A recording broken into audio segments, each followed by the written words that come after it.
pretty much my story boils down to is that going through a lot of personal issues and job issues and other kind of issues and everything just got overwhelming at a time, and then I tried to have attempted suicide. He had came to me and approached me that one morning, and he had said, hey, can we talk? And when he came into the office, I mean, I can tell that something was bothering him. There were the everyday stresses of work, then there were my own personal stresses at home with my daughter, and then family issues back in my hometown. So a lot of that just built up, and I just tried to keep it ball in. And while he didn't really get everything off his chest that I felt he needed to, I was just felt that I was looking at someone who was dark, in a dark place. I mean, he was very quiet. Sherman is kind of a talkative person, but this particular morning, I remember he was really quiet. Then it's like I said, screw it. So we're outside, tried to do carbon monoxide poisoning. That night, I think Sergeant Mullins and I were working on EPRs and decorations most of that night. And then after he went home, I was still winding down. I think it was about 1 o'clock in the morning. And the shirt gave me a call. I hadn't gone to sleep yet. Shirt gave me a call and let me know that there had been some disturbing text sent his way from some posts on Facebook. I made a little comment on Facebook, and a lot of people were worried about it. When I did that, I was just like, I'm just done.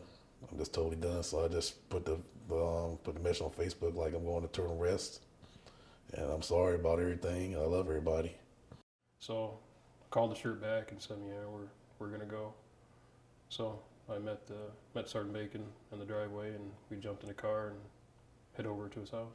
When they came to the house, they started beating on the door and stuff like that. And then I opened up the garage door because I wanted to see who it was beating on my door. I didn't want nobody to try to break into the house because I'm renting the house right now. Mm-hmm. So I opened up the door, see what was going on, see who it was. Then it was my flight chief. Then shortly after that, the police department came up to my house too.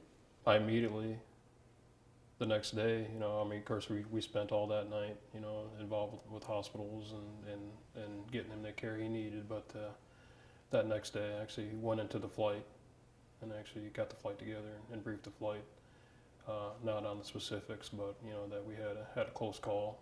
They gave me a lot of support. They check on me every day and stuff like that. Especially like a lot of my friends that's overseas and in the States. Like I don't hardly talk to them like monthly or a little longer than that. Now I talk to most of them like weekly or twice a week. It just depends. While I don't do Facebook, Facebook was a really good asset for people in the Air Force because, I don't advocate Facebook because I don't do it. But I believe that's what saved his life because he has so many friends, and then his postings, it keyed in on a lot of people who keyed in on key leadership to say, let's get engaged. And I think so. I think being that, I'm more active now to probably engage in more of these forums than I ever would have been before. I guess the best thing I can say from experience itself is that you always have people to talk to and believe in what people got to do and say, and just try to just reach out instead of waiting till the last minute because there's always things you have to look forward to. Like me, my main motivation to keep me going is my daughter and my family and myself after military life when I retire. Has it made me maybe more aware of things, possibly, but yeah.